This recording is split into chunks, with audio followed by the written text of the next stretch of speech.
everyone. Welcome to the latest GeoTalks Express webinar. Delighted to have you with us this morning. My name is David McKittrick. I'm Outreach and Training Manager here at Blue Marble Geographics. I am joined today by Katrina Schweikert. Good morning, Katrina. Good morning, David. How are you? I'm good. Glad to hear it. Glad to hear it. It's a very some mild. exciting things to cover. Yes, we do. Yes, we do. I was just about to give a weather update here. It's a very mild day in Maine here. It's still February, but it is very mild. I'm looking out at sunshine. I'm wishing I was outside, but that will come later. Today, we've got a lot to cover, as Katrina mentioned.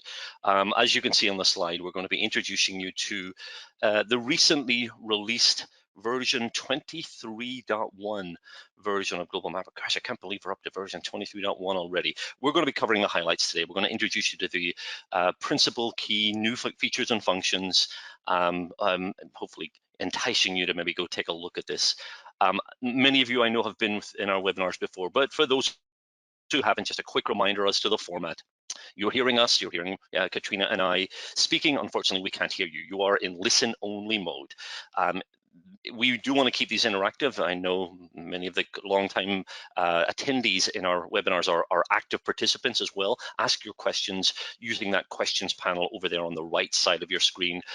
Either Katrina or myself will answer those verbally if it's appropriate. If it's a longer question, we will absolutely follow up with you offline, giving you a more detailed answer if that is appropriate. But that questions panel over on the right side is for your use. I've noticed a couple of folks are using that already to throw in your comments. Those are welcome as well. Comments are always a welcome addition to the questions panel. This session is being recorded, so if you do have to step away, maybe miss some of the presentation, or indeed if you want to share it with some of your colleagues, this recording will be processed within the next couple of days, and you will receive a link to that recording. Again, feel free to share that with your colleagues so they can get the latest and greatest as well. Before we start into looking at the latest release, a couple of housekeeping issues in terms of some other events. We have a full slate of monthly webinars arranged for the next, I think the next 4 or 5 months at least. Next month, about this time, in fact, this day next month, we're going to be looking at a kind of a multi-application approach to planning an engineering project. We're going to be bringing in Global Mapper, Geographic Calculator. I think we're also going to bring in Global Mapper Mobile as well to that workflow. So kind of showing how Blue Marble's tools can work in conjunction with each other to perform these functions. Our April 20th webinar is a kind of a slight variation on our recurring tips and tricks programs. We've had many of these in the past where we introduce some of the less well-known functions of Global Mapper. We're going to focus this one specifically on LiDAR functionality. There's a lot of maybe more hidden tools that allow you to maybe improve the quality of your point cloud or process or analyze your LiDAR data. I will introduce those in our presentation on April 20th. A more workflow-specific presentation in May 25th, coastal flood analysis. We'll take a look at that workflow. And then we will have a dedicated session where we look at Global Mapper Mobile. There's a lot of work going into the mobile application. In fact, we'll take a look at one of the enhancements within the desktop that improves the usability of the mobile application. We'll take a look at that a little bit later, but we'll have a dedicated session looking at Global Mapper Mobile in our June session. Information about these sessions is available on our website. You can see the URL. Registration is open as well. Go ahead and sign up for those. You'll get the reminders when it comes close that you have registered. Also worth noting here, we have some training classes. Now, I have to say, when we go through these abbreviated sessions, these hour-long sessions, our intention is not to give you instruction as to how to perform functions within the software. That's what training's for. And we do have a couple of training options coming up in March and April. You'll note the dates there. We have our Global Mapper class. That's a specific class talking about the core functionality of the application, vector, raster, terrain analysis, etc. Then we have a dedicated LiDAR class. That's a 3-day class where we talk all about the point cloud processing tools, and you'll note the dates. We have sessions for each of these in March and April, and into May for the LiDAR class. Again, information is available. I forgot to note here, we also can offer custom training. We do get a lot of inquiries from companies about specific training that would be applicable to them. That can be done on demand. Just let us know what you need, how many folks are involved, what specific components of the software are relevant, and we'll design a course specifically for you. Again, information noted. You'll see the URL bottom of the screen here if you are interested in training. A quick look at our agenda here. Now, we're going to actually begin by looking a little bit over our shoulder. I'm going to kind of lean on Katrina for this one, because before we start looking at the version 23.1 highlights, Katrina, why don't you maybe talk a little bit about what happened back in September when we introduced version 23?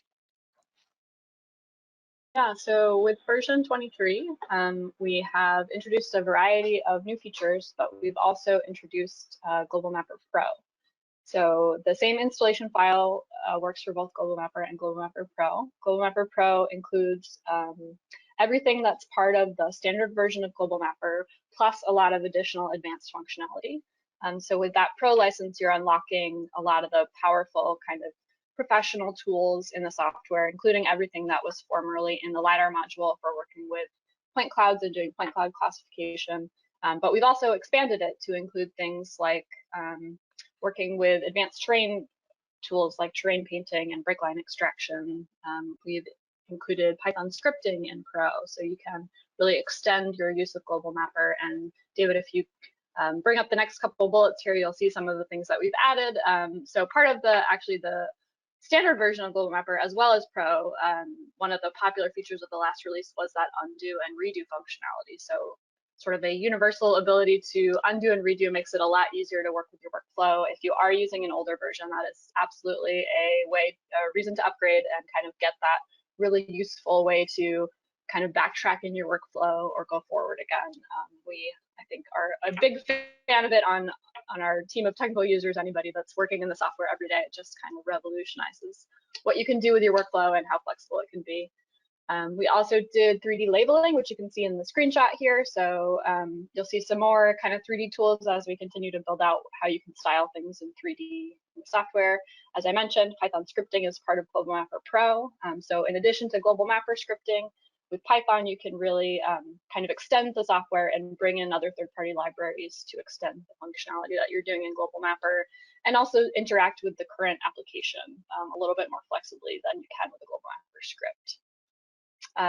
I mentioned break line extraction, so this finds breaks in the terrain, edges of cliffs or bottoms of cliffs, trenches, that kind of thing. Those are all break lines. Barriers along the road, those are all break lines that can be extracted using some different extraction settings. We'll look a little bit today at point cloud segmentation. We started doing that in the 23 release. So this is a more detailed way to custom segment your point cloud and kind of find objects within the point cloud and then be able to custom classify them. So we'll look at that again and recap today, but it was first introduced in version 23, and we will continue to kind of grow on this and expand what you can do with point clouds and how you can find objects inside of them. And I think there's one more thing. We also added into Pro automated vectorization of raster. So you can take imagery or terrain data and automatically generate area features based on either the color properties or the slope or elevation properties. So this is a nice, quick way to extract those features and then also simplify and smooth them to a nice vector feature that you might want to use, depending on what the purpose is. You can simplify that as much as you would like to. Yeah, and obviously as we go, nice streamlined tool. Yeah, as we go through the content for today's presentation, sorry, Katrina, for interrupting, but as we go through today's presentation, obviously the things that we've added in the past are still there, needless to say. So we just wanted to throw in a few of those highlights. If you're using an older version of Global Mapper and you do decide to take a look at version 23.1, yes, you'll get all this as well, all this, the content that was added in September. Now, speaking of older versions of Global Mapper, we like to kind of get a little interaction going with some of our presentations. We're going to do that right now. We're going to ask you a question. We have a poll question, and we've asked this one in the past, but a slightly different variation on this one. The question is going to be, what version of Global Mapper do you currently use? I'm going to launch the poll. You should be seeing that right on your screen. You can answer by clicking on the screen, by the way. I know some of you maybe are looking at a monitor that's off in the distance, so it might maybe not be possible, but do not use the questions panel to answer. That will not work. Go ahead and click on the screen itself and let us know which versions you're using. Now, you'll notice I've got a couple of variations on version 23. Some of you I know are probably upgraded to version 23.1 already. If you're using that version or the original version 23.0, Pro or Standard, let us know. an older version without the LiDAR module or an older version with the LiDAR module. And then we always like to ask those of you who maybe are not currently using Global Mapper. It looks like your questions are coming in now, or your answers, I should say, are coming in now. We'll give you another few seconds to respond, and I will share the results with you when we close the poll here. So it's, again, just another couple of seconds. And wow, we also have a percent participation. I don't usually pay attention to that, but a lot of you, most of you, over 90% of you are actually participating on our poll. That's really great. Thank you for that. Thank you for paying attention. Let's go ahead and close that, and I'll quickly share the results so you can see, well, good news for us is a lot of you are using version 23 dot something pro already. That is great news for us because we're putting a lot of new functionality in this pro version. We'll show some of those new tools today, so we're really delighted to see that. There are still a lot of you, a few of you who are using older versions. Again, please take a look at the latest build. You can download it, set up a trial, and play with all the tools that we'll introduce today, but also those that were added over the course of each successive generation. And a special welcome to the 8% of you who are not currently using Global Mapper. While we're not going to go into the full details of the software's capability, hopefully there's enough in what we've just introduced to entice you to take a look at the software. So thank you for your participation in the poll, and let's get back on task here. Now, we're going to divide this up into two segments. What are we looking at for time? We're about 10 minutes in. So we're going to spend maybe the first 20-25 minutes looking at some of the tools that are available in what we refer to as the standard version of Global Mapper. And many of you indicated you're using Global Mapper Pro. Yes, you will still have access to these tools, but these are available to everyone. So we're going to start with this. As we get deeper into our session, we'll switch and look at the new tools that are in the Pro version specifically. Now, we're going to start by looking at some very specific functions. We're going to look at a new addition to the viewshed analysis functionality that allows you to create a kind of a visualization of the extent of your viewshed. You may have noticed this on my introductory slide a few minutes ago. It's a dome, if you like, that appears covering the extent of a viewshed. There's a lot of different use cases for this. I'll show you a couple of those when we get to that. You'll see a recurring theme here, by the way, 3D rendering of viewshed. 3D pipeline is another one where we can visualize a line feature by defining a radius, if you like, or a buffer to create a pipe. And it is a visualization option. You can apply it manually. You can apply it to a feature type. We'll show you that specific example in just a little bit. I mentioned during the introductory slide, we're also working on an ongoing basis on Global Mapper Mobile. We have made some changes to how the interaction of the desktop and the mobile application works. And that's, again, a work in progress. We're going to continue to be working on that component, but we'll take a look at that today, how we're building that kind of interactive component where you can work with the mobile application and the desktop kind of in conjunction. Spatial operations is something that was introduced a few years ago, which again has undergone a lot of changes, and there have been additional changes applied, additional enhancements applied with the version 23.1 release. We're going to take a look at, well, for those of you who are not familiar with it, we'll introduce that component, but we'll also take a look at specifically what has been added. There are some new map layout tools. So those of you interested in printing, we've made some changes in there. We'll take a look at those. And with every release, there's new data available, whether that be new formats supported, but also online sources. And this is a very exciting one where we can now access streamed LiDAR data. With apologies for those outside the US, this is the example we're going to show is specifically a data set hosted by the US Geological Survey covering the US.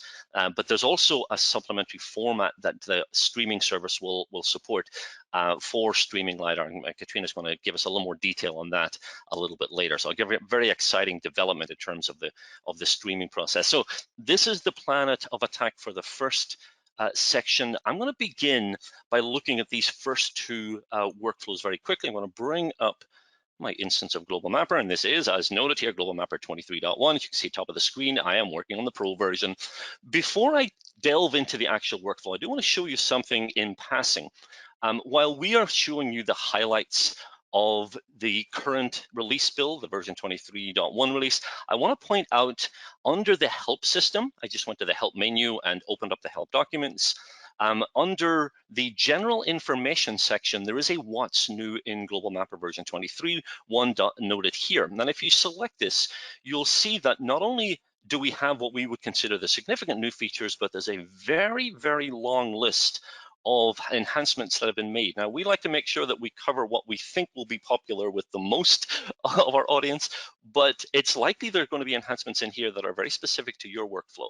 I counted the lines here. There's 227 enhancements that have been applied just with a 23.1 release. So if you have the time and the wherewithal and the interest, by all means, you can start to read down through this list. I found a few additional bullets here that would be very interesting outside of the context of what we consider the significant new features. So again, this is available to you within the current build. By the way, I didn't show you there, but you can also go back in history and you can look at some of the previous enhancements as well. So if you're using an old version, you can kind of see the timeline of how Global Mapper evolved.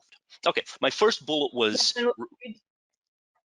we did have a question about that real quick, David. That is also actually available in the online documentation as well. So if you haven't installed the software yet, if you go to our page on documentation, you can get to that same what's new list. Absolutely, just in a web browser. Yep. So yeah, I accessed it a convenient way right within the application. But yeah, all of the knowledge-based content is also on our website. You can go to globalmapper.com, bluemarblegeo.com, and get that there. Okay, so first workflow, and this is a simple one.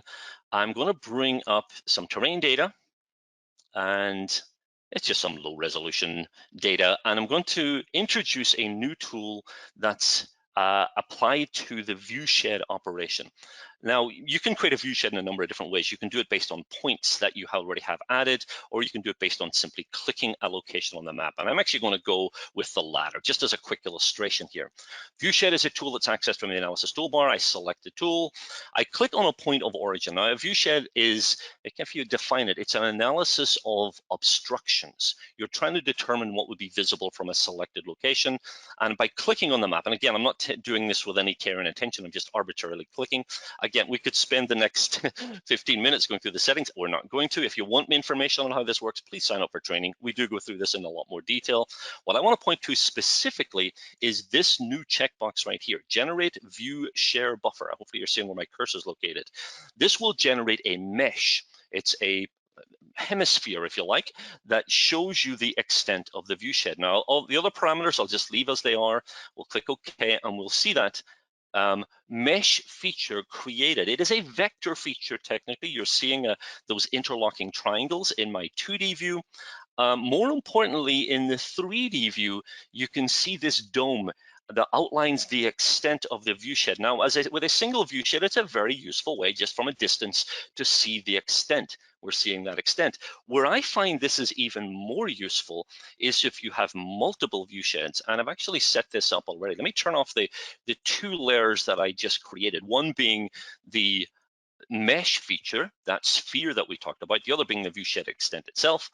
And I want to turn on another workspace, or another number of layers where I've actually generated a series of interlocking viewsheds. Now, this could represent different vantage points. Maybe if you're in a lookout situation, maybe fire towers might be an example, where now we can see clearly in the 3D view where those viewsheds intersect. And I've actually changed the colors of the mesh features. You can see blue, green, and red to clearly illustrate where we get those intersecting areas. This is simply a visualization tool. It doesn't provide any analytical functionality, but it is useful to give you this wider area perspective.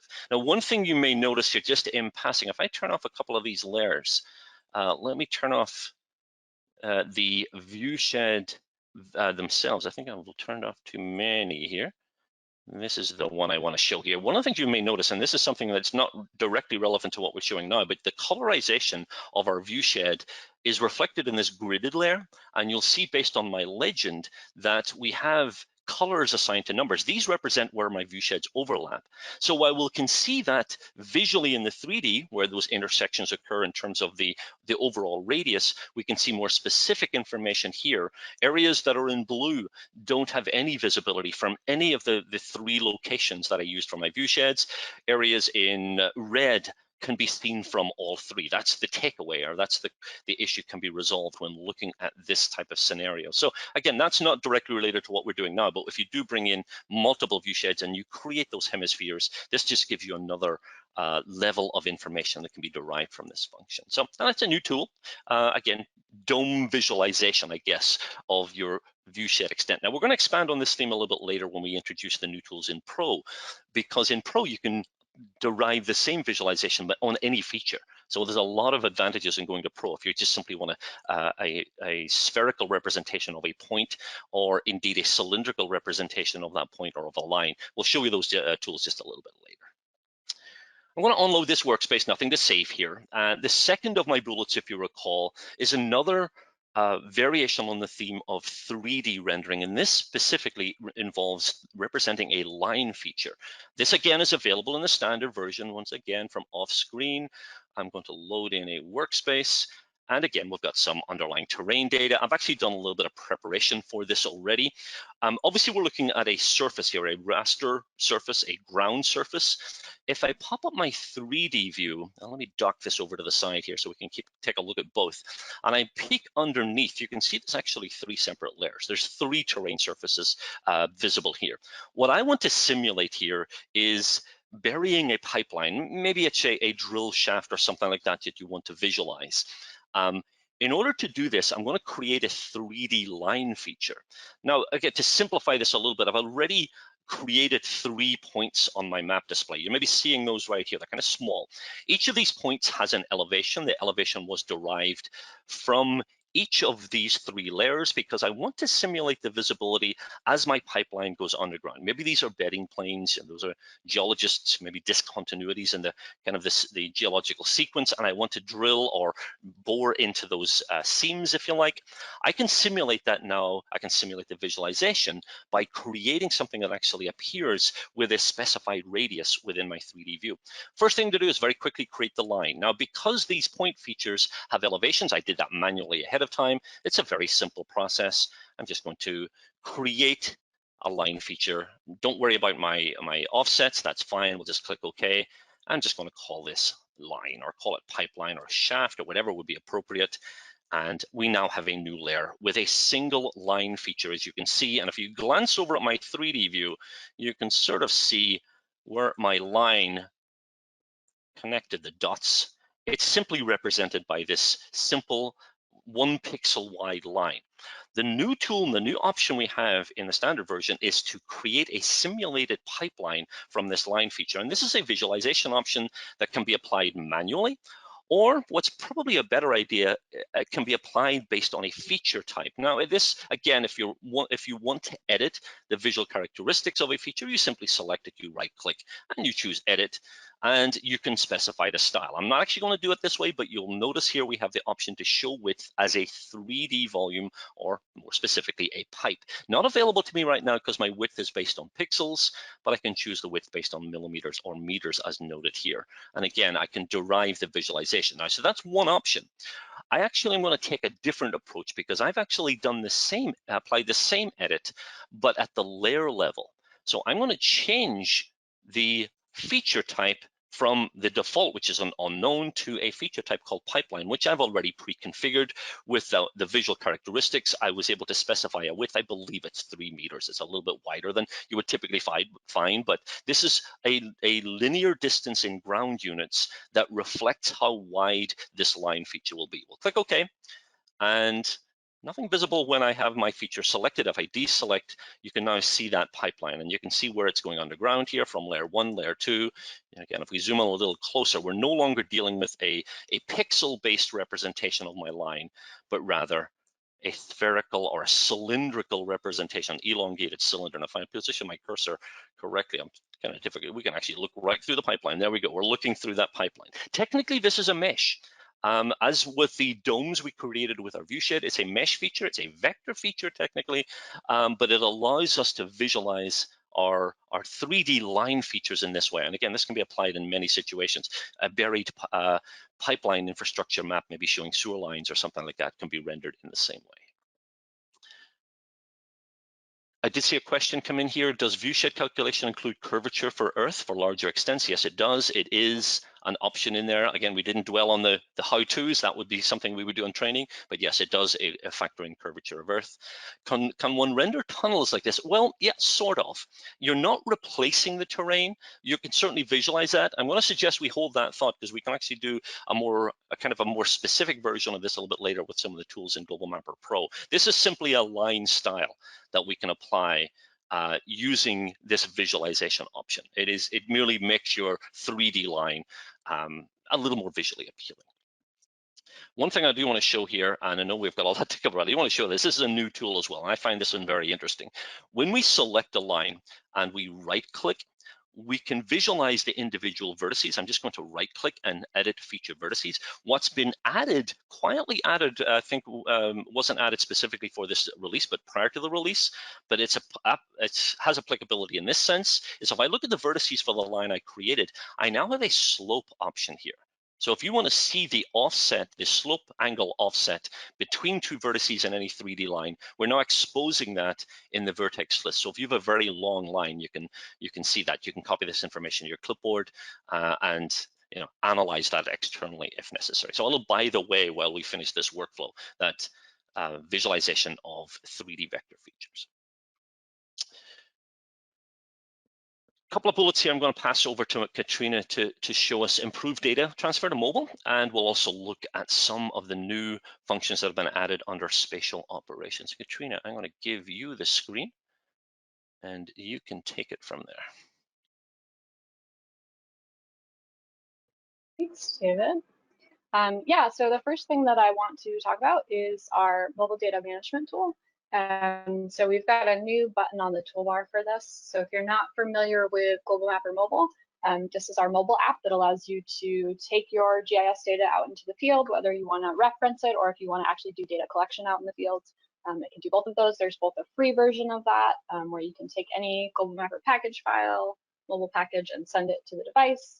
There's also a professional version that can do things like stream in online data sources, as well as work with RTK devices. There's a whole bunch of functionality that we've added into that pro version of the mobile app as well. In our latest release of Global Mapper, we've made it much easier to work with mobile by being able to wirelessly transfer data to that mobile device. So I'm going to open up this mobile data tool. As David has said, this is kind of the beginning of our improved communication between the desktop application and the mobile app. We will continue to expand on this. What we want to show this release is wireless transfer as well as kind of streamlining of that package export. So in order to set this up, the first thing that I did is make sure I had the latest version of the mobile app installed on my phone, and my phone is on the same wireless network that I'm currently on. I also had to go into the settings in my mobile app and enable device discovery inside of the Global Mapper mobile app. So that is a configuration that you can turn on. So I'm going to go ahead and connect to a mobile device. So this is looking on my Wi-Fi network for other devices. It has found my phone. I'm just going to double click on it to connect to it. And then when I come back here, you'll see now it's showing I currently have one custom Global Mapper mobile package on that mobile app. So it's showing me that. I can manipulate that file if I want to. I can also go right over to the package file export menu and export my currently loaded data, or I can export just some templates that I've set up. We've covered feature templates in the past, but this is a nice way to set up sort of that field data collection where you want to have particular attributes with a pick list of values, all sorts of ways that you can sort of make it easy for somebody to do data collection out in the fields. I can also add layers from a file. So what I'll do here is in this nice package file export that we now have, I can choose which layers to include. I'll turn off the, let's turn off the topo map background and we'll just export the vectors to make this nice and fast. And then I can go ahead and either save that if I'm going to do the more traditional ways of transferring. I can do things like push it through Google Drive or Dropbox, some of those data sharing apps. You can also directly connect your mobile device to your computer and transfer it that way. But this new functionality is really nice. I can directly upload it to my phone. So I'm going to go ahead and just give it a name. This is a lighthouses file that I have. We're just looking at some lighthouses along the coast of Maine. Same export settings here in terms of choosing what I want to include in the package and what the bounds are, and it's going to transfer that directly to my mobile device. And if we go back here and hit refresh, you'll now see that I have 2 packages on my phone right now and ready to go out into the field. So especially if you're, sort of an enterprise user, you have a lot of users, it can be really easy to just have them all open up their devices, open up the Global Mapper mobile app, and then just send the different data that you want directly to them wirelessly over your local network. Really streamlines that communication. And it's pretty easy to set up here, just picking your network setup and connecting to that device. So we'll go over this in even more detail in that coming mobile webinar, as well as talk about some of that new functionality in Global Mapper Mobile in the coming weeks. So stay tuned for that webinar announcement as well. Yeah, Katrina, just a question came in about RTK support, very specifically RTK support in the mobile app. Yes, the mobile app, the mobile Global Mapper Mobile Pro does support RTK, increased precision on GNSS data. So yeah, we're not going to go into that today, but yeah, sign up for the mobile webinar, or if you need that information in the meantime, obviously it's on our website as well. Yeah, and we've continued to work with additional vendors. Each sort of RTK vendor, we've continued to add that list, expanding which RTK devices we support. We also have RTK support in Global Mapper Desktop. That was also something we didn't pull out, but in the last release we talked about that briefly. You can actually collect GPS data on your desktop application, and that also now supports the RTK devices as well. So let's talk a little bit about spatial operations. We do have a lot to cover today. So spatial operations is really your home for a lot of detailed vector analysis. I'm going to go ahead and open up this tool. This is a tool that we've sort of continued to add functionality to throughout the last few years. So the things that we can do in spatial operations are a variety of analysis between different vector layers. And we've split this recently into a couple different tabs just to make this a little more obvious here. So operations are going to take 2 input layers and they're going to calculate new geometry based on the type of spatial operation that you've chosen. So you can choose the intersection, the union, the difference between 2 layers. Those are fairly intuitive as to what those do. If you're not familiar with that, go ahead and play with it. Nice to try that on different features. But for example, we might want to find the intersection between say our counties and some public land or something, or our counties and some other phenomena that kind of goes across different county lines. We could find the intersection of those different layers. Predicates are your sort of query of features. So these are all going to select data in our existing geometries that match that query. So for example, I could say, find me the lighthouses that are in my selected county. So if I pick the digitizer here, I'm just going to select one of these counties. And so I'm saying, find me all the lighthouses that intersect the selected county. And we're going to include points in our output here because that's the type of geometry that I have. And so that has found me the one county that is actually inside of the land of the county here. So that's selected that lighthouse for me. So that has performed a selection on my first layer based on how I set it up here. The new tab here is for transforms. So these are operations that happen on a single layer. So we've added a number of operations here. Minimum bounding rectangle is going to be kind of the north, south, east, west extent of your features. Centroid, let's go ahead and perform centroid on my lighthouses here. So this is going to find the sort of balance point between all of my features. So you'll see a little description when you select this. This is going to find the geometric center of all of my lighthouses that I have currently loaded. Let's go ahead and run that. So you'll see this is the center of all of my lighthouses. We can also do center. This is slightly different. This is actually the center of the north, south, east, west extent. So if I have the full extent of my data, it's just finding that center point, as opposed to the centroid, that's sort of a weighted location based on where the actual points are.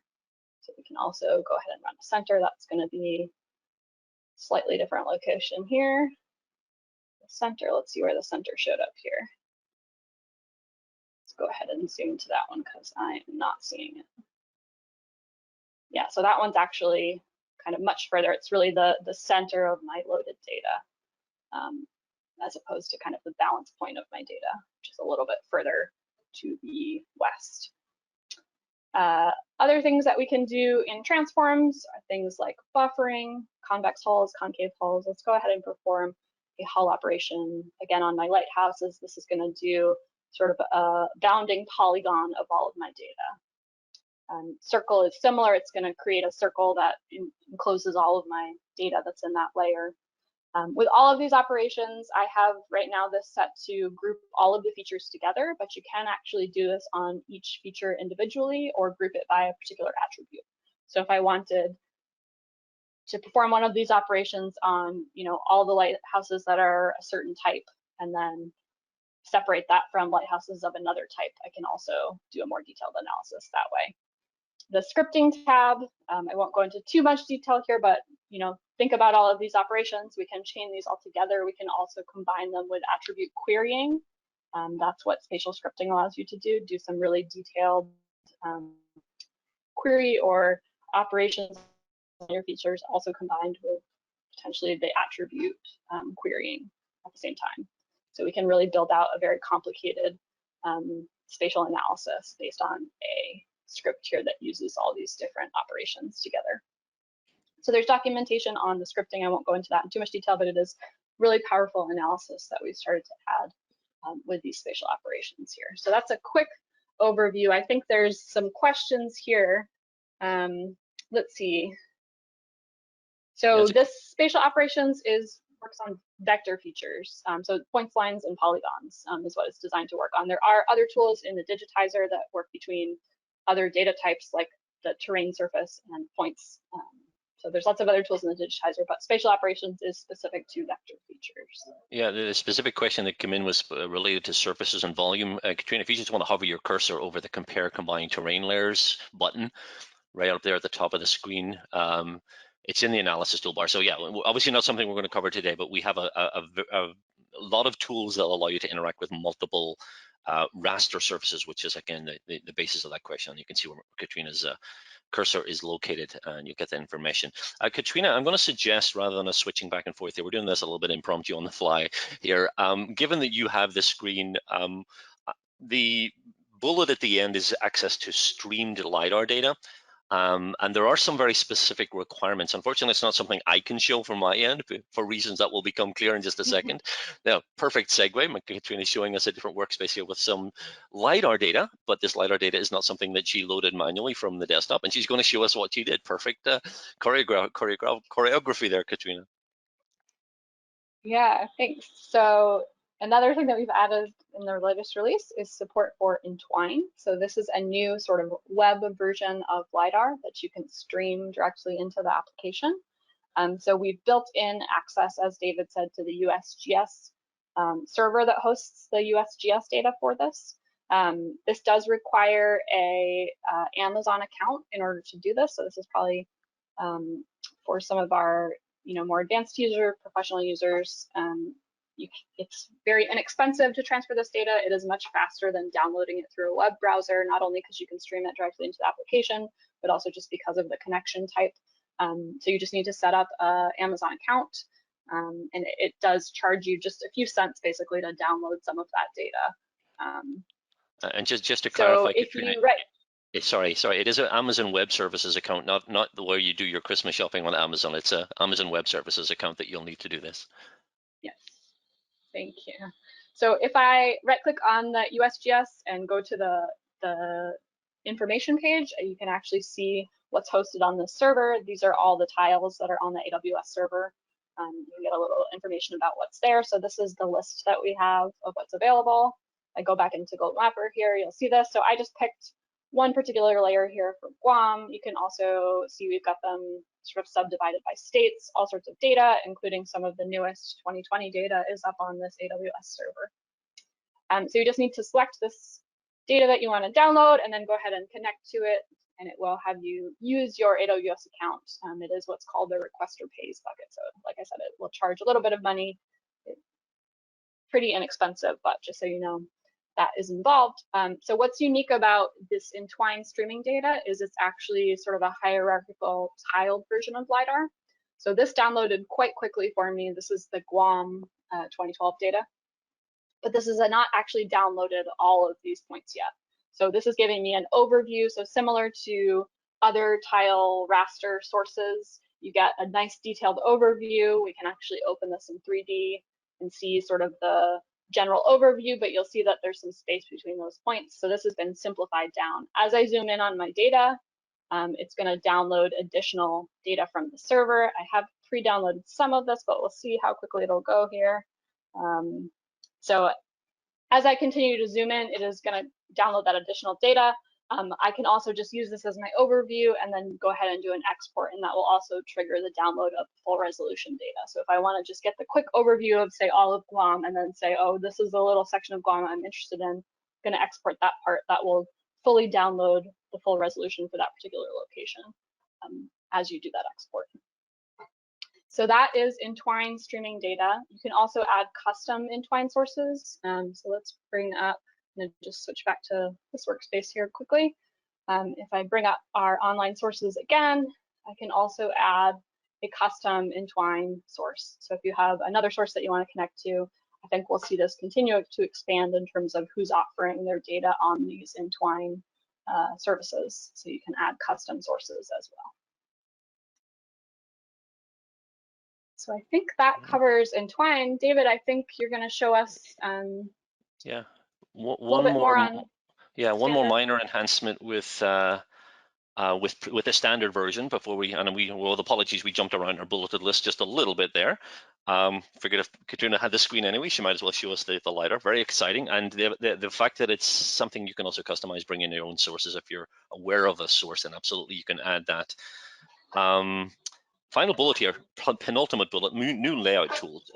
This is again a component of Global Mapper that is continuing to evolve and be updated. When we introduced this several years ago, there was a little bit of, I don't know, skepticism, I guess, about how popular this would be. You know, do people still print maps? Is it important? Well, yes, it is. People are still outputting maps in printed form or PDF form. So designing a layout is an important consideration. So we are continuing to add functionality. I'm going to show you very quickly here some of the things that have been added with version 23.1. Let me grab my off-screen workspace. I'm just going to drag and drop here, and I've got a map of Maine here. And coincidentally, it's the same data that Katrina was working with. We didn't plan it this way. We did this independently. But just as an illustration, I have pre-formatted a layout of maybe the counties in the state. Maybe that's what I want to print. We're putting it on the wall of our state offices or whatever. I can go to the layout tools, and again, because I've done this already, it's all already prepared for me. But to kind of backtrack a little bit, you can see some of the elements that I've been able to add to this outline. Okay, granted, the map isn't that meaningful. It's just an outline. But if this had more meaningful data, we may put a legend on here or other information. What I decided to do at the bottom is just put some supplementary information in a series of text blocks. Now, this might be something that you need to use again and again. Maybe you're doing a map of New Hampshire or Vermont or other states, and you want to design the map in the same way, or maybe other types of data within the context of the state of Maine. You can save or capture these blocks of information as a file that can ultimately be loaded. Now, I'm not actually going to go through the process. It's a very simple process. Either can be done based on manual selection. I'm holding the control button down and select a number of features, or you can group them together. And this is probably the most sensible way of doing this. It's actually a right-click option to allow your grouping of selected elements. That group can then be captured. That group of features or elements can be captured, saved externally. You load up a new map, and you can simply add those in, making it very simple, making it very easy to simulate the same assignment. That process, by the way, is in the file menu. Save element block and then load element block. So these are new. Now, some of you who have used this before may say, well, yes, you can do that with a template. It's basically a similar type tool that lets you capture the overall structure of your map. A template is going to define a page size. So you need to, if you're using a template, it will be based on the fact that your maps are going to be identical in that sense. That text block allows you to place that text block, element block in any map on any location. You can move it around, make it line up whatever you need. So that's new. Another one that is new that I'm going to show you very quickly. I'm going to right click and I'm going to search some text, and let's just call this text, or let's just put in some text, Maine counties. just describing what our map shows. One of the options we've added, I'm actually going to apply this to the map first in its standard format. I'm not sure what my font size. It looks like a decent sized font. You can see I can move this around. This is just free form floating text with a bounding box. One of the things that we have added is the ability to rotate that. Now you'll see position and size. We can now define an angle for that text. We've got 180 degrees. You can put your text upside down. I'm not sure why you would, but perhaps the most useful here is to establish a 90-degree angle. We'll click OK on that, and you can see now there may be a situation where you want your text to be aligned vertically as opposed to horizontal, and you can see I've done that right here with my text box. It's not a free-form rotation function. 90, 180, 270, and obviously 0 are the options that we have available there. So just a couple of enhancements that we've applied to the layout tools. And again, this is a work in progress. We'll be continuing to update this tool. This is our pre-print work, if you like. We design our map, ultimately exporting it when we need.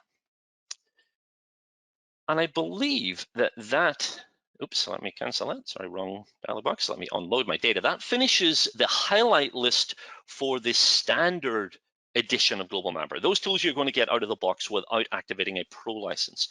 What we're going to do now is shift our focus, and apologies, Katrina, I did not share the screenshot.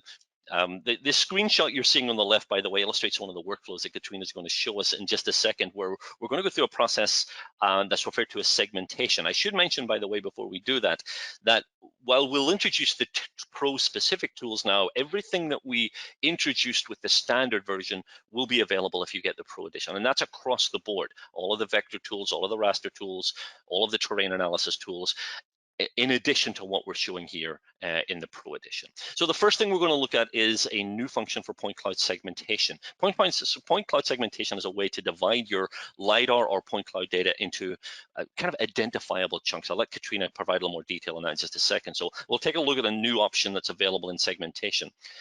While we're there, we'll also take a look at a new option for creating a mesh from the extent of selected points in your point cloud. And I think Katrina's going to show us those in tandem.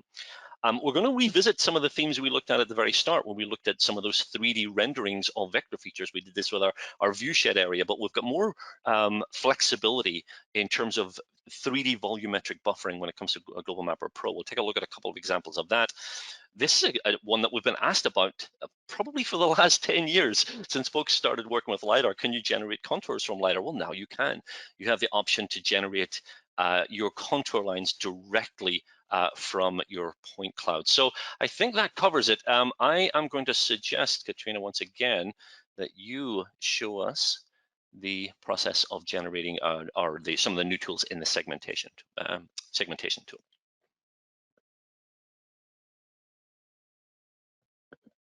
Thanks, David. Can you see my screen correctly? Yes, I can. Yep.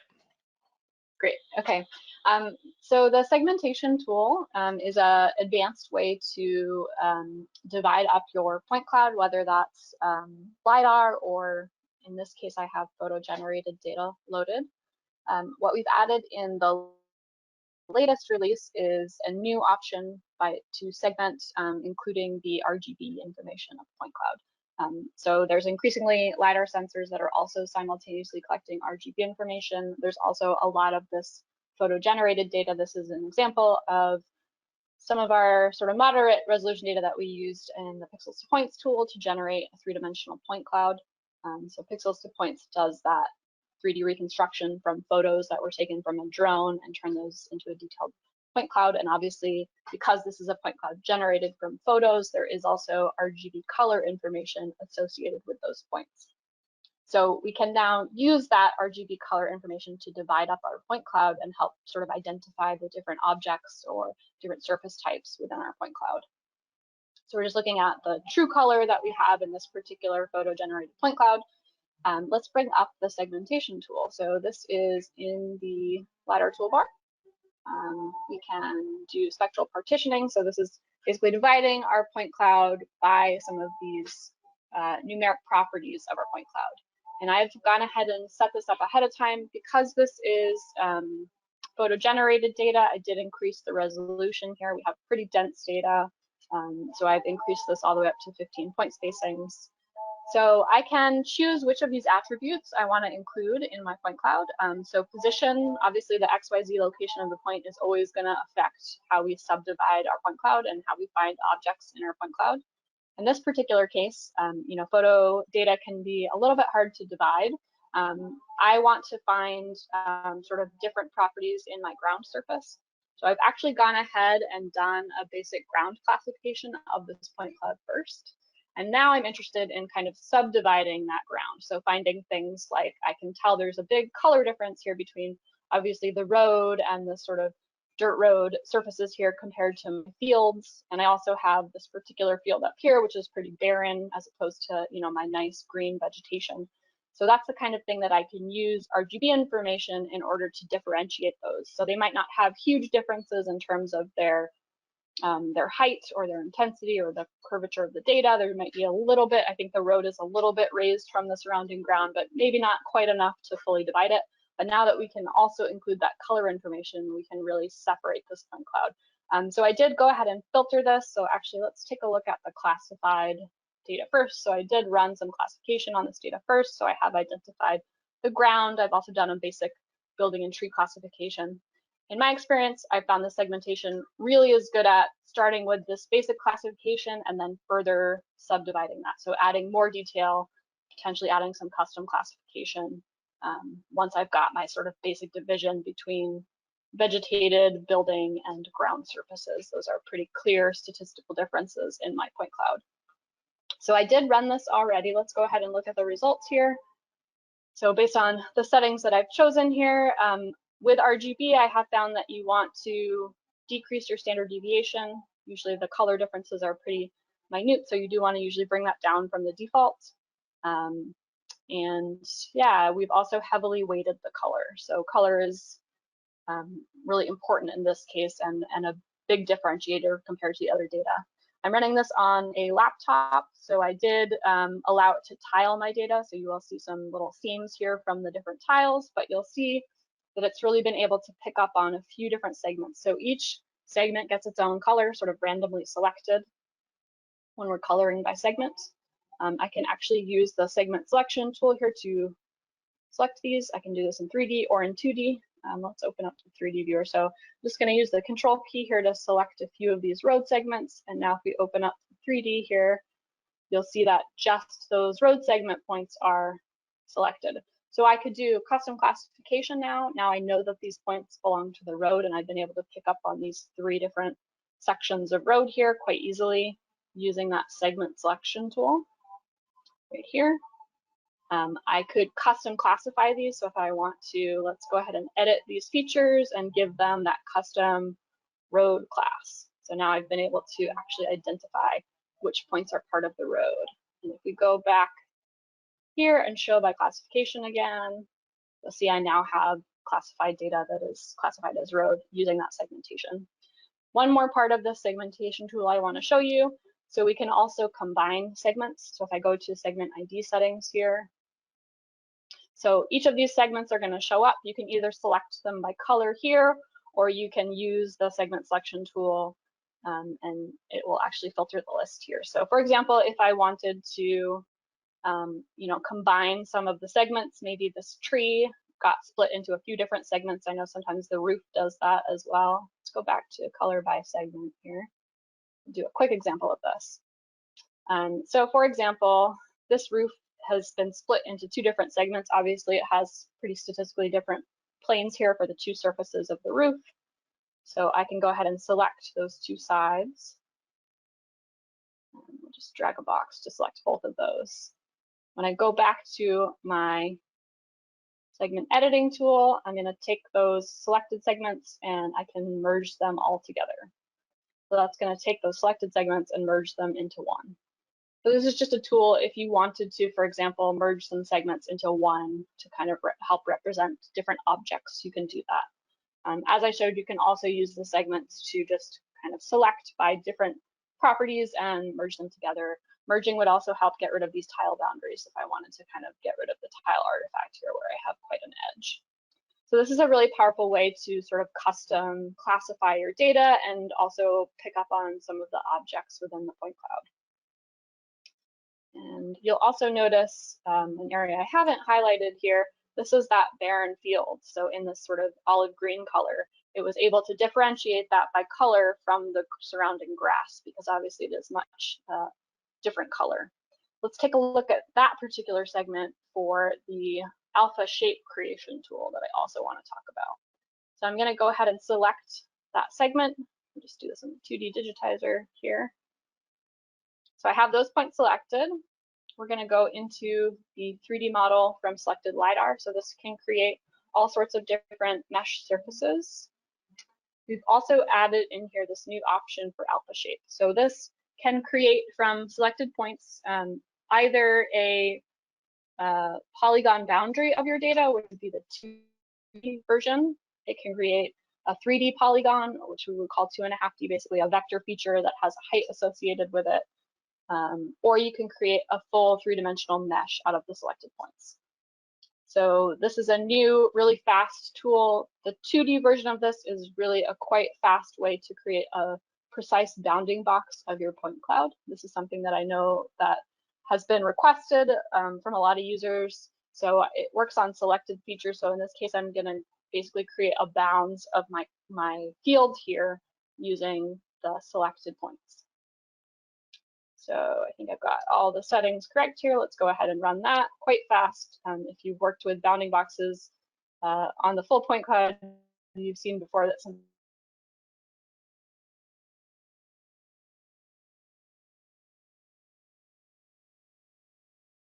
I think we may have lost Katrina. Katrina, are you still there? I think Katrina may be suffering from some bandwidth issues. Doesn't look like she's still there. So just to kind of wrap up what she was talking about there, the idea of being able to take a selected group of your points, and obviously it's based on selection. She used the segmentation, and then this is the option to select the segments as the basis of her selection. Then the 2D is basically an outline of that extent. You can create a mesh. That dialog box she exposed, by the way, has a number of other options for creating a mesh feature. So hopefully you got the gist of what she was showing there. I'm going to grab the screen back again. Hopefully Katrina will return in just a little bit. Hopefully we'll hear from her again before we wrap up. We have a couple of the bullets here, and it is getting towards the top of the hour. I don't think we're going to go too long over our prescribed time.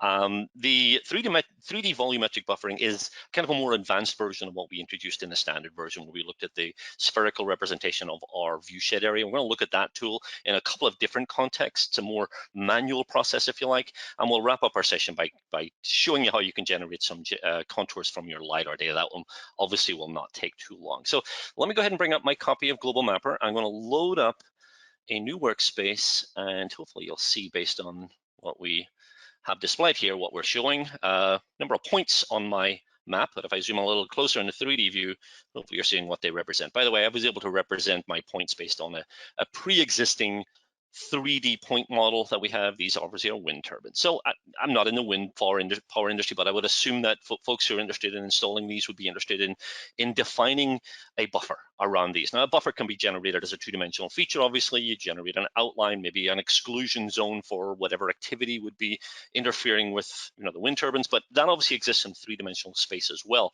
So this tool that we're about to show gives you the option to generate that 3-dimensional area of influence, if you like, or maybe exclusion zone.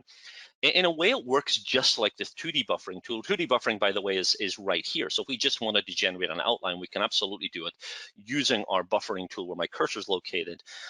Slight variation on that. I'm going to select the points representing my turbines. You can notice they're highlighted here. This can be accessed from the digitizer menu. I prefer to use the right-click option. If I right-click, you'll see a new menu item here called Create Volumetric Features. What you're generating is a mesh. It's a vector feature, and it allows us to, again, render the extent based on, in this case, because there are points based on 2 different options that we have available here. One is a cylindrical representation, the other is spherical. The cylindrical one basically creates a 2-dimensional buffer and then extrudes it upwards. The cylinder, in other words, is on the vertical plane. Spherical obviously would be similar to what we saw with our view shed. I'm going to choose the cylindrical in this example. I don't think I'm going to go through both. They work in much the same way. You'll see here I have the option to place this in a new layer. I'm going to call this one buffer, because essentially that's what we're doing here. I can define the color. Now, the color of each of these will be the same. As you saw in my last example, I do have the option to change the color. These are vector features. Technically, they're vector mesh features, so you can select them and edit them, make whatever color you want at an individual level. For our illustration here, they'll all be the same color. The buffer distance is, in this case, because I'm generating a cylindrical buffer, is going to be a fixed distance, a fixed horizontal distance. I'll keep that at 50 meters. And then this is where we can define how it appears in three-dimensional space in terms of its vertical alignment. I think in most cases you'll want the last option here where the terrain is on the bottom. In other words, the buffer, the 3D buffer I create is extruded upwards as opposed to downwards or centered on the terrain or based on the location of the feature itself. Now, there may be cases where you want that. Maybe it's a subsurface feature and you want that feature, that buffer, to be under the ground. You can absolutely apply that setting if necessary. And then the height, and this is probably the most important setting now because this will determine for my cylindrical object how much it extrudes from the ground. I've got 100 meters here. I'll keep that as is. You can also clip the buffer or essentially crop it either above or below the ground. So whatever you assign in terms of the settings here, you can modify based on these clipping options. If I selected none, and perhaps I was doing a spherical buffer, my circle would be both above and below the ground. There may be, again, situations where that would be useful, but I'm going to clip my buffer below the terrain, in other words, removing the section that's underground. With that, we'll click OK, and I'll just hit escape to deselect, and you can see what I've done here is just generate these cylindrical outlines of my point feature, again, based on the two-dimensional buffer extruded from the ground. I'm not going to go into the other options, but we have the option to create those domes based on a spherical buffer. If you have a line, you can generate a buffer that's like a pipeline. Now, this allows us to do something similar to what we saw previously, where we manually defined the feature type. Here, you can set it up in a more automated way in a sense. What I'm going to do, kind of as our last little workflow, is show you an example of that. What I have here on the screen is obviously a line feature. You're seeing this right on my screen right here. This is just a simple 2D line. I have actually applied some elevation to this to make sure it has a particular height.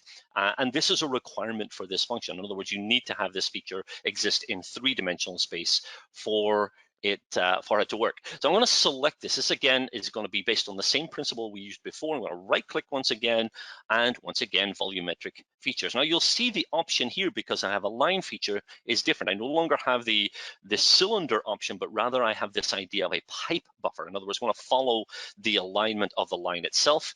Dialog box is similar, a few less options here because it's a more simple representation, defining the radius of my pipe. Again, it's a 3D buffer.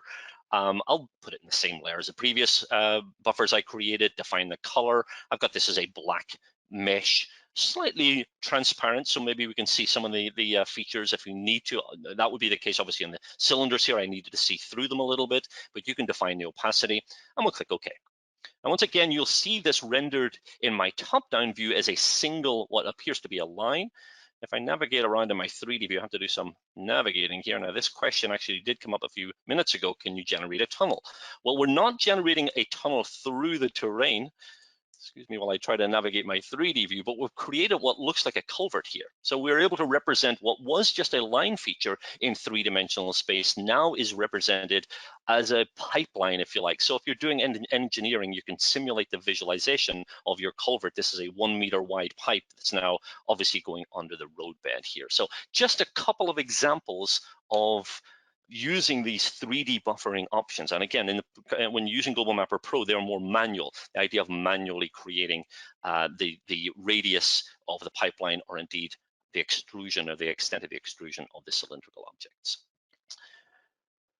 Can you explain how you show the wind farm in 3D? I don't want to go into the details. If you want information on the vector tools, by all means, but how did I get the wind farm symbols? There is a pre-assigned point style, 3D point style, that is actually a little wind turbine. There's a number of others as well. There are trees. You can assign those when you're using the digitizer. Again, we'll go into the details during training if you want some more information. can this feature follow a power line? You can visualize a power line. That's a very good example. In fact, we talked about using that one as a scenario, but yeah, absolutely. That line feature above ground can be buffered, so you can see what would encroach. But if you're interested in that workflow when working with LiDAR data, there actually is a proximity search with LiDAR that will actually capture the points that fall within the three-dimensional extent of a line feature. So yes, you absolutely can do that. Someone mentioned as well, can you use this for watershed? That's not what we're doing. We're not modifying the terrain here. This is simply a visualization option. For watershed analysis, I would use that line feature as a break line and actually burn that into the terrain. Again, we're going off on tangents here. It sounds like a lot of people need to maybe come through our training class to get some more information on those specific workflows, watershed analysis, et cetera, et cetera. Okay, we are a little over our time, but I have one more workflow that I do want to show, and this is a very simple one just to acknowledge my final bullet. I'm going to unload my workspace. I'm not going to save anything here, and my last workspace is simply some LiDAR data. I'm just going to drag and drop. It's very simple, very low resolution LiDAR data. I'm going to go to a tool that I know many of you have used a lot in Global Mapper. We hear from a lot of our users that this is perhaps the most popular of the terrain tools in Global Mapper, and that's the tool for generating contours. What has been added, and it's kind of invisible and behind the scenes, there was no change in terms of what dialog box was generated, is the fact that it now supports LiDAR. I don't have any terrain data loaded. It is acknowledging that I have LiDAR. If I initiate the contour generation process now, what happens is it generates a surface behind the scenes. It generates a raster surface, and from that surface generates contours. So from the user's perspective, it eliminates one required step. Behind the scenes, it still has to create that raster gridded surface. You can also filter the LiDAR data, by the way, and obviously this is important if you don't have any classification. It looks like I have no classifications here other than unclassified. I don't have any ground points. I probably should have gone through the process of identifying ground, but needless to say, beyond this, you simply create your contours. One thing to note, by the way, interpolation is sometimes important if there are some gaps. You can address those with a terrain surface by filling them in using the terrain painting function, but without because I don't have the ability to see that surface, I may need to ask Global Mapper to do that for me. So interpolating to fill those gaps is a good idea. I'll just click OK and generate some 1 meter contours here. Hopefully we'll see the result of that in just a second. Oh, kind of dense contours. And again, because I don't have any ground points, it looks like I'm contouring my trees here, but you get the idea how that works. So contour generation is now something that can be done with a terrain surface, or indeed, as you saw here, directly with LiDAR data. Will this include LiDAR with rasters? Sorry, you're back, Katrina. Welcome back. Yeah, thanks. I was just going to read that question. So if you do have multiple layers loaded, when you pull up the contour, it will actually prompt you which layers you want to include for contour analysis. So you can choose just the terrain, just the LiDAR, both of them. It will combine them however you want to do that. It will give you that little layer selection prompt when you first pull up the tool. Yeah, and I think one of the advantages of going in that two-step process is you can control the resolution of your surface model before the contours are generated. So if you're willing to take an extra step, certainly you can control the contours more, but this is very much a convenience tool, and a lot of folks have requested this one. So that's our final workflow. As noted at the start, there's a lot more in this release. Please, if you have the time and inclination, read through the full list. As Katrina mentioned, you can get it on our website, or if you have downloaded Global Mapper 23.1, you can look at it right within the help section. That's all we got. Thank you for attending. Thank you for your questions and your comments. I really appreciate your paying attention. If you haven't already done so, you can go out and grab version 23.1 of Global Mapper now. You'll see the link there at the bottom of the slide, bluemarblegeo.com/Global Mapper Pro. We will offer you have an option to initiate a trial of the new version, 14-day trial, put it through its paces. If you have any additional questions, or indeed if you're watching a recording of this, you can send those questions to geohelp@bluemarblegeo.com. Please mention that your question is in reference to this webinar so we can answer in the appropriate context. And if you're not using Global Mapper, if you're one of the, I think, 8 or 9% who said you weren't using Global Mapper and you have questions about the licensing process, what options we have, you can send an email to orders@bluemarblegeo.com, and my colleagues in the sales staff would be more than happy to help you with those questions. Katrina, thank you for lending your expertise, taking time away from your very busy schedule to help us with some of those more advanced tools. Really appreciate it. No, thank you very much, David. Okay, folks, and thank you all. We will see you next month when we have a webinar on, as I mentioned, we're using multiple multiple Blue Marble applications in a kind of engineering planning context. Sign up for that one and the additional webinars, and we'll see you then. Thank you, folks.